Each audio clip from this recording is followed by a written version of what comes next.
broadcasting from across the North American continent of the Terran Empire, bringing you our unpopular Star Trek opinions since 2020. This is Code 47.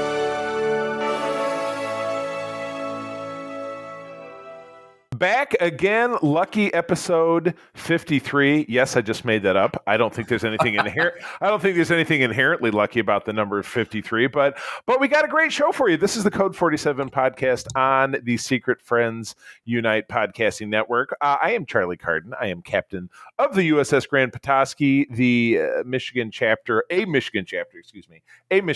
should say, of the Starfleet International Fan Club based here in West Michigan. And I am with my faithful communications officer, who is actually in the wilds of Minnesota doing some trekking. Rich, how the heck are you?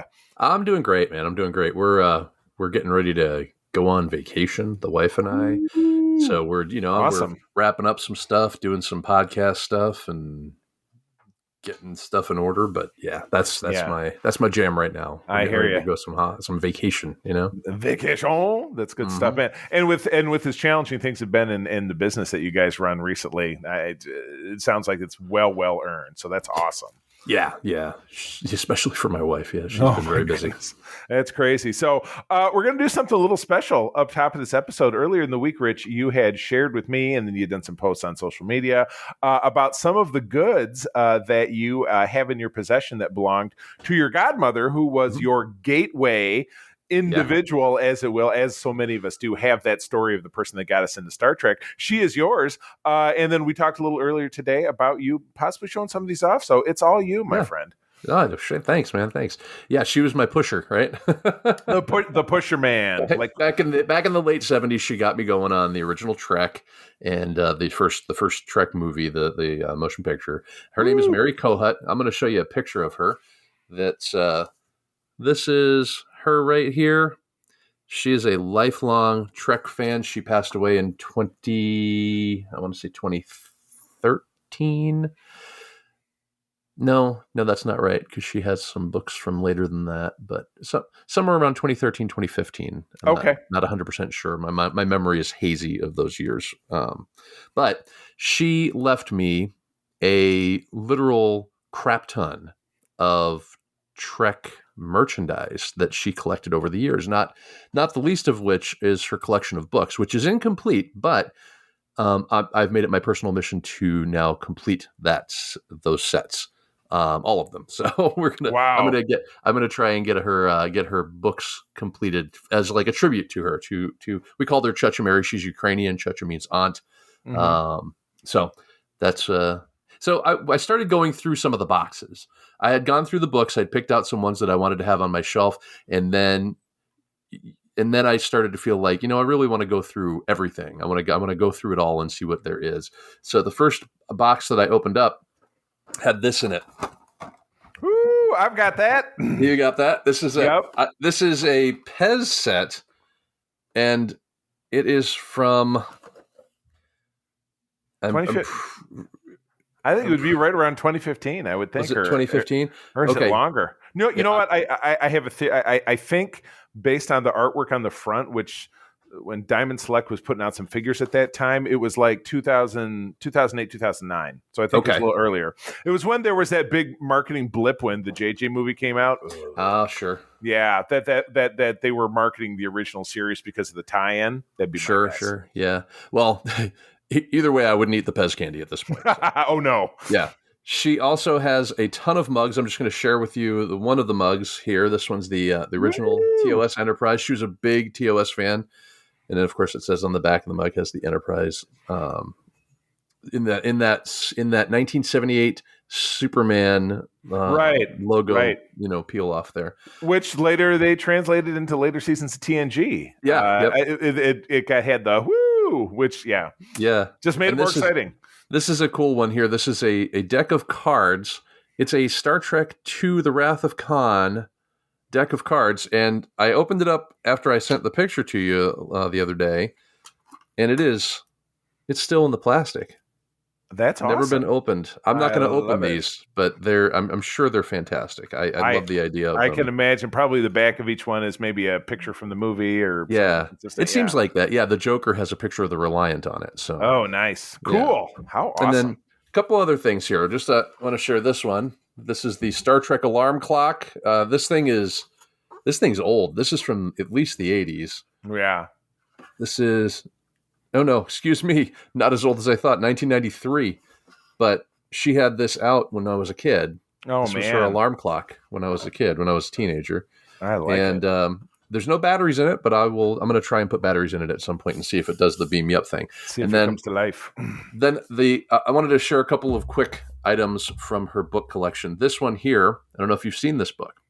I have, and it has Yeah. the red like paper, but yeah, so it looks like a book from the 60s. It's a pulp novel looking book, but it's about it's a Sam Cogley adventure or I mystery. love it. Sam Cogley mystery, the guy that was Kirk's lawyer during the court martial in the TOS. Yeah. And then there's this little number. Oh, I remember loving that one. First edition, bought on the day it came out. I don't know if you can see that. Slip. That's her. That's 10/4 of 89, which is actually tomorrow. Yeah. Believe it or not. That's right. The day this episode comes out, because we record on Sundays to pump it out on Monday. Yeah. So now, how cool is that? She was always that way. She was always, I will buy it the day it comes out. I remember when I was a kid, she bought one of the books when she came down to visit us. We went to the bookstore and she bought one of the books, one of the brand new ones. Yeah. And she stayed up all night and read the whole damn thing. That's like Harry Potter with my wife and my stepkids. They were that before I knew them. They were that way with Harry Potter. Yeah. Buy the book at midnight, read it all night. I know your wife's a big Harry Potter fan, so I'm sure you know what I'm talking about. She is, yeah. Yep. Yeah. Yeah, I do. But yeah, so I appreciate you letting me put her out there in the universe. She is absolutely. She's very influential for my fandom, not just of Star Trek, but of everything. She taught me to love who I am and what I love. So that's awesome. God, well, and the name one more time? Mary Kohut, Chacha Mary. Chacha Mary, patron saint of Code 47 and of richest podcasting dynasty as at large. So, well, cool. I'm going to utilize a feature of the show that I've not utilized before. Okay. That was super fun to use the pause feature. Rich and I were both super guilty of not doing the homework for the first news story. No, there was we're obviously talking into the news now. We have 3 little featurettes this week. The first one is a 14-second commercial for Star Trek Prodigy, which we are going to have in now less than a month. It's just 3 weeks away. Really looking forward to it. But you're seeing the Prodigy kids, the wacky kids, dinking about with their ship, which is called the Protostar. Oh my gosh! Yes, the Protostar. Protostar, I see. I'm already remembering. Though I probably couldn't tell you any of their names just yet. Though Murph is one of them. Murph is the Blob, right? Murph is the Blob. That's D. Bradley Baker, the famous cartoon voice actor. So. And again, what can you learn out of 14 seconds? But it's fun. He's like, oh, you got to fix this thing or whatever. And he's like, you're the engineer. Well, what's your job? I thought I was the captain or whatever. It's funny. It's kids. It's teenagers. You know what I mean? So this is going to be good. You're going to be watching this with Miles. You talked about wanting to. Yeah. Yep. Yeah. Awesome. I'm gonna, like I said, the animated shows are going to be my way of like trying to, get him to jump on the bandwagon with this. I have a two-pronged goal with this show is that I would like to integrate my 16-year-old son into enjoying Star Trek, which he just like, oh, that's something Dad likes, blah, blah, blah. But I did take him along on our photo shoot that we did for the club last weekend, and he likes getting out and doing that stuff and just hanging around and seeing everything. But the Star Trek, he's very embroiled in loving Sonic the Hedgehog and he loves MCU Spider-Man like nobody's business. Oh, sure. But I would love to involve him a little bit more with that. So, and then the other thing was my friend Miranda has 2 kids. She has an 8-year-old son. And I was down there this week and he made mention of something like, well, I saw a commercial for something Star Trek. and he was, in his 8-year-old logic, he was a little fuzzy about it. I think maybe he was talking about Star Wars Visions because he said something about anime, but maybe he meant animated. So I was trying to tell him about this, and I just was getting like, but they have Paramount Plus. They have Paramount Plus. They use our login, so which not to be repeated. So I'm going to try to gently like nudge him along to see if I can, get him watching too. So he's actually a member of our chapter. He's one of our cadets. His name is Connor Bolton. Great kid. So we'll see. But yeah, I'm excited about this. I feel that I'll have the ability to kind of watch this with the zest of a child. So I'd look forward to it. Yeah, it definitely looks more appropriate, I guess. And it's weird for me to talk like that because I'm definitely not the most appropriate person in my personal life. But this, for me, I think Trek has a specific reputation to uphold. And this seems like it upholds that reputation. So. Right. Unlike other things that we might talk about potentially later in this program.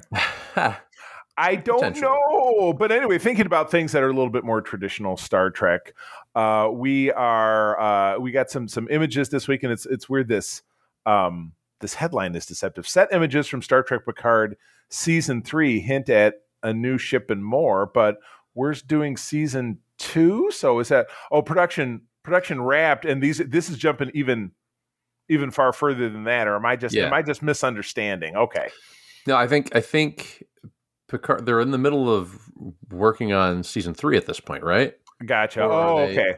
It says, so during these last few weeks, executive producers have been sharing images from the set, assuming these images are for Season 3. I don't know that I would make that assumption because the show's not been out yet. So regardless, I mean, that could be a nit to pick or a tapestry that we don't want to tug on. But go ahead, please. Well, based on what we know about Season 2, they're going back in time. Yeah, it's not very Starfleet-y. Or it's alt Starfleet. Yeah, it's Nazi Starfleet to use the term. Yeah. So this could very well be, if you look at, there's a picture of the hypospray and the various medicines and stuff like that, and it looks pretty future, even more future than Right, as it's supposed to, because Star Trek Picard is set at a timeline that we're entering the 25th century. So things, just like technology that we've seen in the show, and again, there's some variations because TOS had the styrofoam sets and the rocks and stuff, and the things were very piecemeal, and that has been reimagined moving into Discovery and now moving into Strange New Worlds, which again, I'm absolutely fine with because I've said this before. I don't think that you could rebuild the TOS Enterprise bridge like they have done at that museum in New York State in Ticonderoga and put that on television and have people go, what the hell is this? Modern audiences they're just not going to dig it. So you do have to modernize, and then you have to remember that it's a television show and suspend your disbelief a little bit and then just calm the F down. You know what I mean? And there are people out there that just don't have the capacity. So there we are. But I have been aching. I was aching all through the first season of Picard to be like, show me Starfleet. I love Starfleet. I'm a Starfleet guy mostly because I'm a cosplayer. I love uniforms. So I want to see new uniforms. I do like the two variations of Starfleet uniforms that they gave us in season 1 of Picard. One being the current time frame, the other one being 15 years prior when Picard quit Starfleet. It was a slightly different one, which we saw in a couple of different flashbacks. So hopefully they won't have another variation like they did. Like with this Discovery in season 3, they had the gray one. Yeah. And I skipped that because I now own, and it was featured in the photos that my friend Joe shot of us last weekend. They've taken that same exact style, but they've added color back to it. So mine is red, command red, with that stripe down the middle, and that's a really a warm one too. So that's gonna be a good one for those winter cosplays. But it was a little hot last weekend. But yeah, I'm aching to see more Starfleet stuff, and this gives you kind of a glimpse of an MSD or Master Systems display that shows a ship, but it right in the middle has the screen of death, warp drive offline. So they're just still spoiling it for us. So, Rich, you were a big lover of Picard, weren't you? You really enjoyed watching it. I really enjoyed it. Yeah, a ton. I'm looking forward to season 2. If you scroll down a little bit, there's some pictures that we saw last week, I think. Probably. With the alien eating, and then the bosun's whistle and the neon sign Gotcha. from Star Trek 3. Gotcha. But yeah, I mean, I think this is just a photo dump Yeah. of some stuff. But yeah, this is it's I like getting the little teases. I don't want to get spoiled. I'm looking forward to it. Right. I'm ready. So I'm ready. I'm ready to take it on. Well, are you ready for a little story about swag? Now, I have not owned a Tribble, with the exception of the fact that on our cat tree there was a dangler that got torn loose. And it floats around the house of the floor of this house that looks exactly like a Tribble. And when the cats find it, they get invested in it again. But I will always very fondly remember one of my girlfriends in college. Her name is Bree Fowler, and we still stay in touch. She's actually an on-air talent for she worked for Consumer Report. She's still a journalist, cool. which was what we did back in those days. But we stay in touch. She lives in the greater New York City area. But she gave me as a gift a Tribble in like a little circular enclosed plastic case, which is long gone. I have no idea what happened to it. I hope it's at the bottom of a bin somewhere that I'm just not aware of. But yeah, I mean, that was during the great marketing blush of the 90s when Star Trek was in its first golden era. And I really feel like we're obviously, from a production standpoint, entering really a second golden era where we have just a lot of great programming, and a lot of great programming when it comes to something like Star Trek or Star Wars or Marvel results in some fair to middling to really fun marketing. Sure. And in this, we're getting back Tribbles. We're getting, instead of just being the small, lightly colored, basically the size of your hand kind of Tribbles, we're now getting a little bit more giant size ones, which kind of reminds me of the short treks with Edward, with H. John Benjamin as the snotty scientist who weaponized Tribbles. Did you end up seeing that one? I haven't seen that one. We had talked for a while about doing an episode about the short trek stuff, but we never did. It never materialized. And that's a great idea. In the pantheon of this program, that was done with myself and Alex, who launched the show with me, and Todd. However, I'm a firm believer in the fact that it could absolutely be done again, because I think it could come with some fresh perspective. So I'm open to that. If that's something you want to tackle in the future, I'm totally with you. So we will get that figured out, because sure, yeah. we have a history on this show of kind of turning on a dime and just doing what we feel, and I think that's the way it should be. I don't think it has to be. I started out with the way I think things should be, and then you came on, and then Aaron was with us for a long time, and we had different ideas, and we turned things around, and I think the results were good for the vast majority of it. So definitely. So anyway, you have a lot of obviously merch that came from the godmother, whose name I forgot. It was Mary, correct? Mary. Yep. Yeah, I get bad with names sometimes. That's okay. I apologize. No disrespect intended. Do you have a Tribble? Do you have a Tribble in this collection? There's no Tribbles. No. There's no Tribbles. So these are kind of nutty, because not only are they're multicolored, which is like, well, who cares? Right. A varying size, but also app controlled. Yeah. So you can download yourself a Tribble app, and you can make these little buggers make some Tribble noises. And do we also move, though? That's what I'm trying to figure out. Giant silver Tribble, full Tribble family, app enabled interactive Tribble. So I assume that just really extends to the point that you can touch them, they'll go coo coo, or if you put them too close to somebody you don't like, they're gonna squeal. So you'll know if there's a Klingon around. Right? Yeah, you can out people that you don't like as Klingons. Exactly. Now, do keep in mind the app enabled interactive Tribble looks like it's the giant one, and it's only an episode of 3 or a limitation of 300. Also, according to the photograph at the beginning of this article, Gorn, who wear sweatshirts with their own picture on it, also don't like Tribbles and could just as likely throw them at you. So be cautious. I mean, if anybody's going to wear a sweatshirt with a picture of themselves on it, it would be the Gorn. So the Gorn are really very self-serving. Yeah, they are. Yeah, it's kind of like wearing the T-shirt of the band that you're seeing when you're at the concert. The 1993's Airheads, a movie that Todd and I can never. We can never. I enjoyed. He hates it, but we can. We can never come to an agreement about it. I don't know, where do you stand with that movie? Airheads, I saw once. I rolled my eyes and I moved on. So okay, fair statement.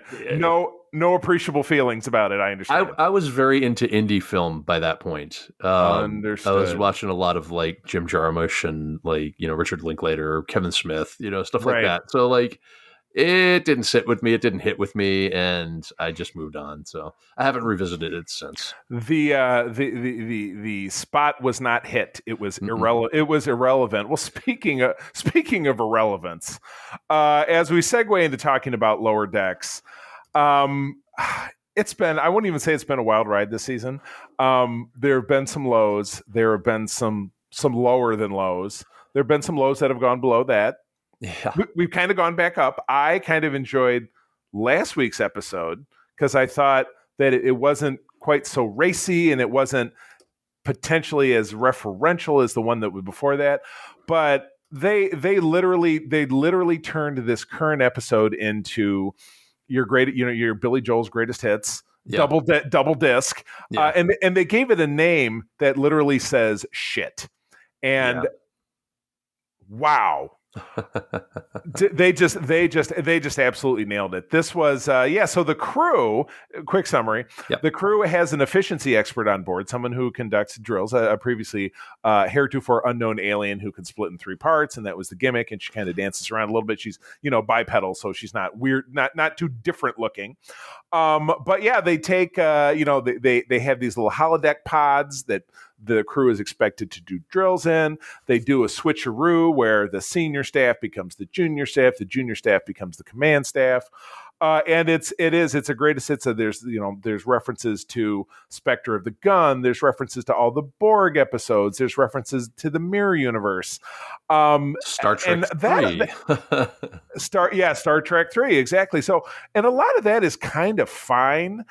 But to be honest with you, when we hit the part where they just decided one of the holodeck exercises was an orgy, I was like, and I just watched it again with April, and I'm like, this is what Rich and I have been talking about. This is not earning its stripes. This is not. No. Oh, the naked Rich, time. They went right for the naked time, and then they upped the ante. It's not just Tasha Yar, borking Data. It's now.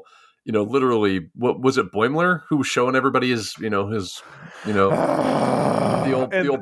old winky, right, starfish there, and then Dr. Tahana crawling all over Stacks.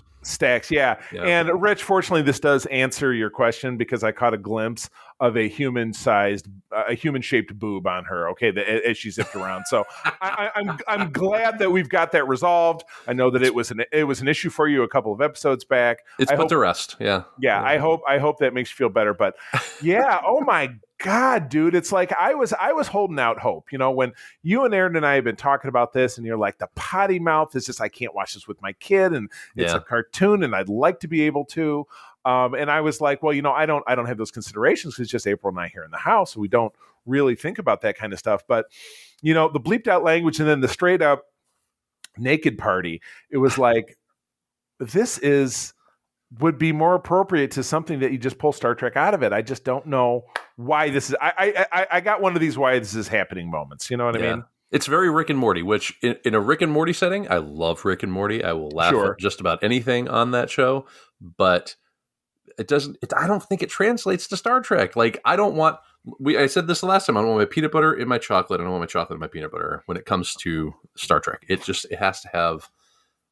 I don't know. I just have certain expectations. It's 100% fair, yeah. And especially in contrast with what we're going to talk about to round out the show, which is one of the finest episodes of Deep Space Nine. Yeah.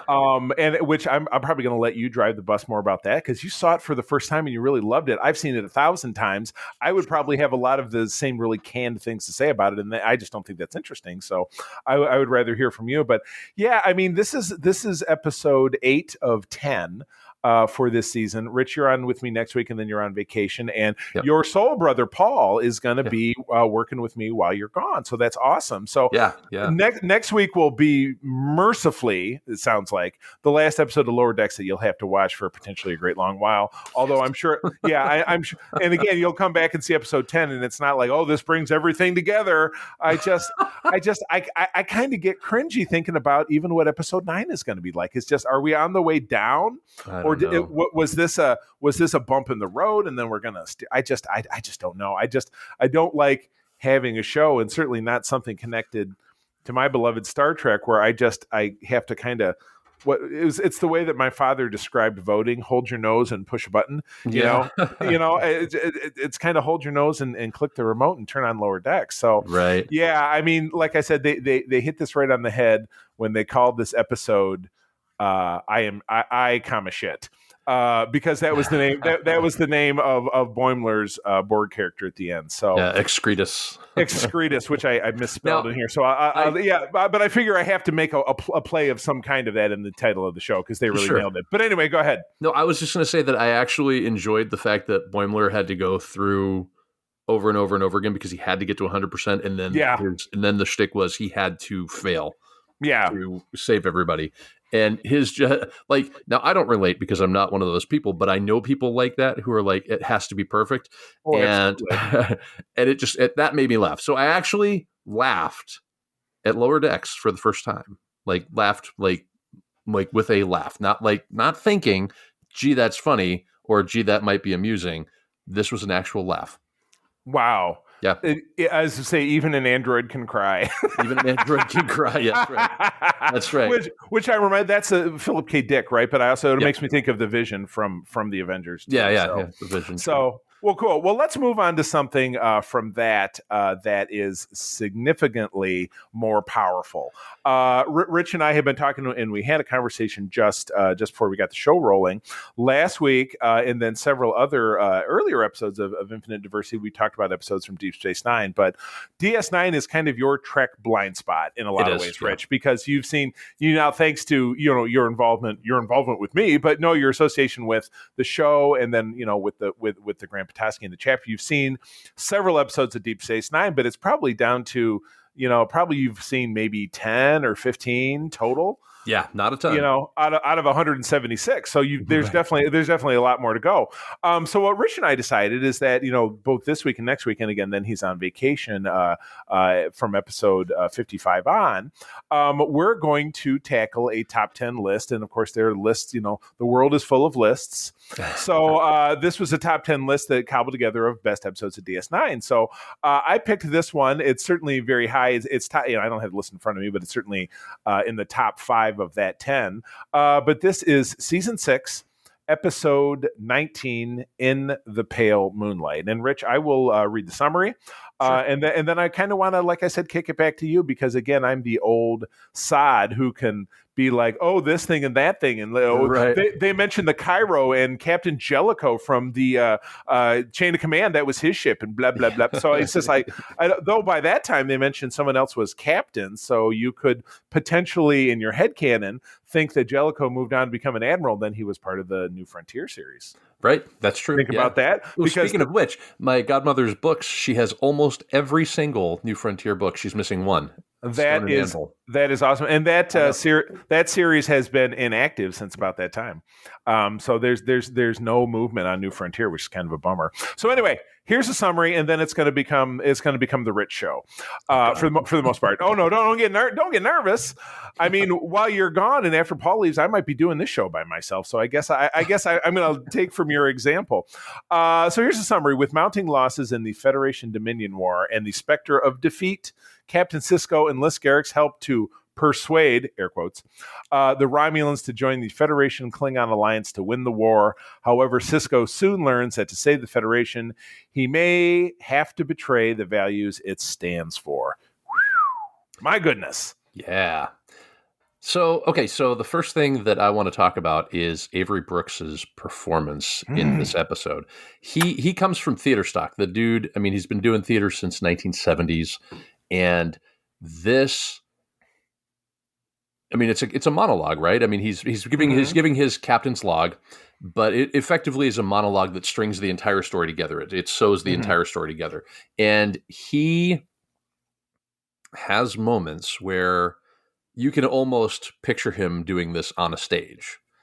It is a beautiful performance. It's a nuanced performance. It is probably one of the best performances I've ever seen in a Star Trek episode or movie, like ever. Totally. And I don't say that lightly. I mean, I've seen a lot of Trek. I mean, like you said, DS9 is kind of my blind spot, but for the most part, I've seen just about everything else. And I just haven't seen anything as good as that. I was floored. I was absolutely floored. I was mesmerized every time he was on screen.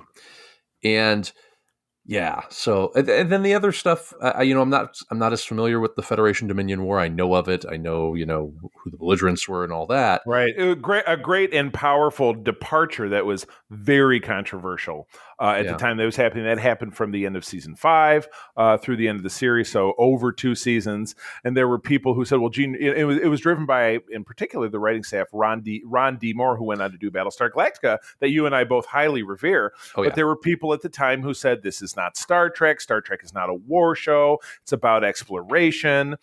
Yep. But the counterpoint of it is that it's some of the very greatest Trek, and it's a huge departure that generated amazing moments like the ones that we're talking about. So what is there really to complain about? You're right, Gene told stories in a certain way, but that doesn't to put handcuffs on the franchise and say that that's the only way that stories can be told. That's also very dangerous. Yeah, I think the thing is about DS9 is that, it's about exploration, Star Trek as a whole, but DS9, you're on a space station. And I understand they have the Defiant and they can kind of go off and, there's other things in the wormhole and all that. But for the most part, they're stuck on a space station. We are stuck in that kind of rather small world of the station. And to put the backdrop of a war behind it and have it be, I'm guessing it's I know it's an outpost. Is it right? It's on the Cardassian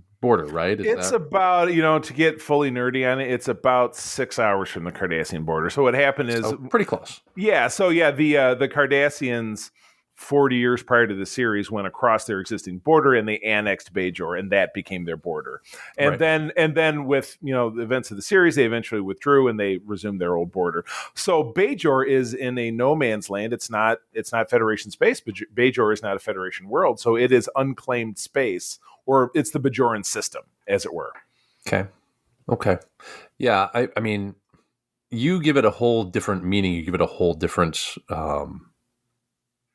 reason for existing if you put this war behind it. Do you know what I mean? And I really enjoyed that. I enjoyed that. And I don't want to. I'm obviously going to try and watch all of this now, but things that I thought were interesting is that I didn't quite see the betrayal coming. Was it Garak that set the whole thing up? Right. He had a plan. He had a plan the whole time. Right.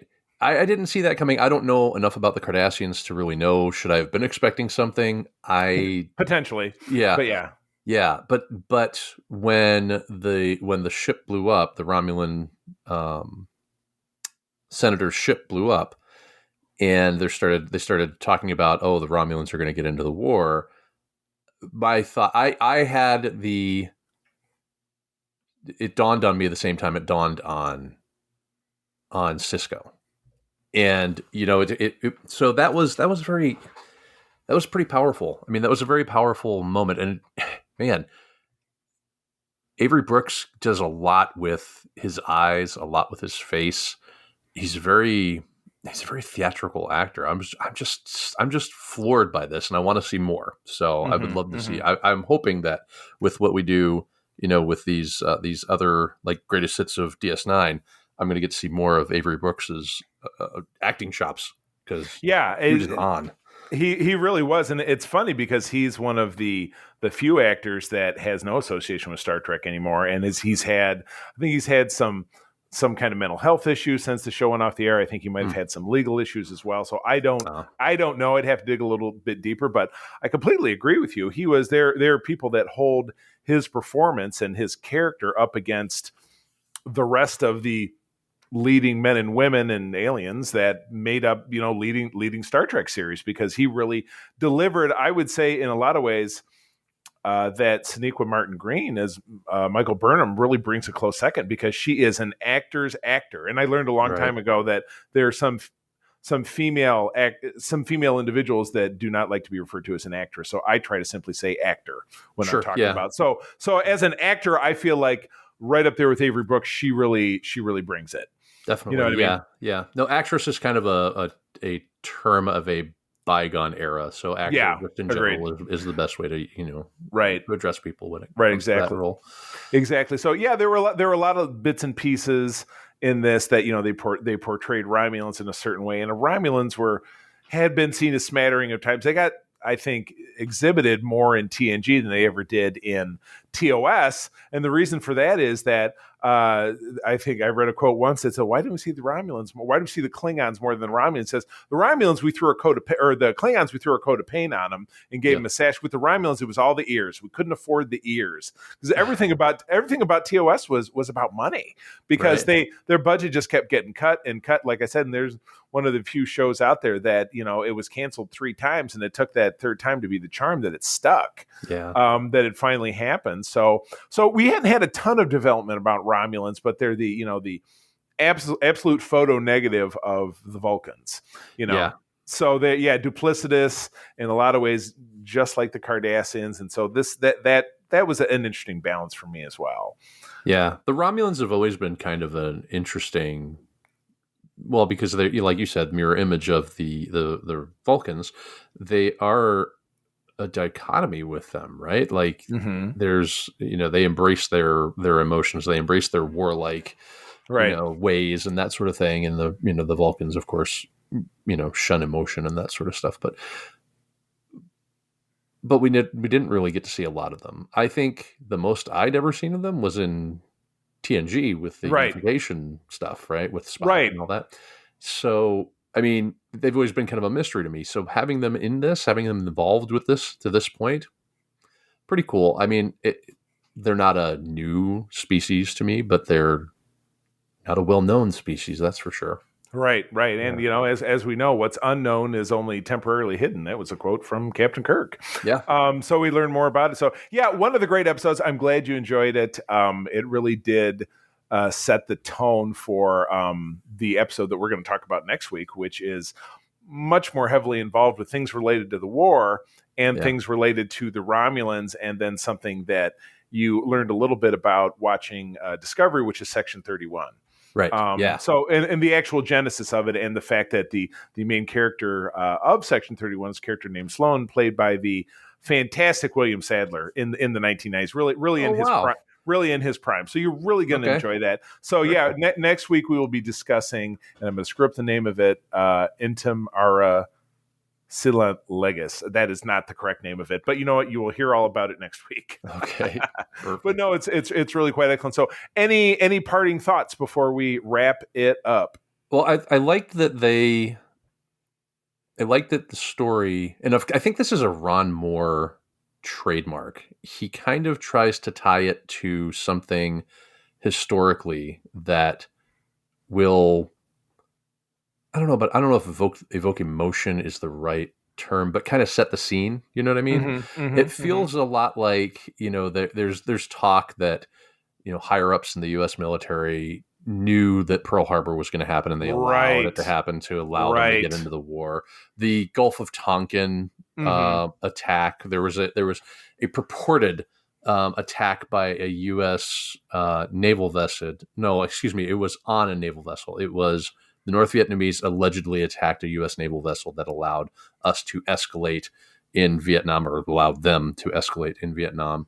And that's what this felt like to me. And I think that's what he was going for. I think Ron Moore is kind of an expert when it comes to giving us something that seems familiar, but setting it in a fantastical world like Star Trek or Battlestar Galactica. So exactly, I appreciated that.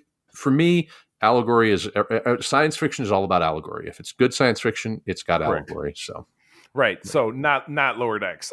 Not Lower Decks, no. Oh my goodness. Well, cool. Well, I'm really gratified that you enjoyed it. And like I said, DS9 for me, while I cut my teeth on TNG and I love, the very cut and dry of the Starfleet officers, Commander Riker, Captain Picard, Worf, whatever it is, it is the varying shades of gray of the DS9 characters that I think makes it the most enduring series, and the one that just kills me that it's not in high definition because it doesn't have the popularity of TOS and TNG. So somebody out there doesn't feel that there's money to be made. So I know not of such things. I will continue to enjoy it on its crackly standard definition goodness for as long as I still have eyeballs. I will still watch it. Absolutely. That it makes it hard when you're watching it on a high def TV when you see every little imperfection in the film grain, or in the video grain, I guess we gotta say. Yeah. Very true. Shot in the film, but exactly. But yeah, maybe someday they'll remaster it. I hope so. When discs are a thing of the past. Sorry, Rich. Don't mean to scare you. Don't do that. Never, man. See, look, vinyl is coming back. So. Yeah. Well, 8-track tapes will be next. Really? Maybe VHS. Oh my God. Well, that's the wrap of the show. So, Rich, do that thing that you do, Scooby Doo. All right. Well, for more information about Starfleet International, please visit the USS Grand Petoskey and Region 13 on Facebook. All right. Nice and simple, friends. Thank you, as always, for joining us. I'm going to tell you that sharing is caring, and to keep on trekking. Keep on trekking, indeed. I don't have an outro for this one. That works for me. I'll just steal yours. Keep on trekking ×2. Code 47 is part of the Secret Friends Unite podcasting network.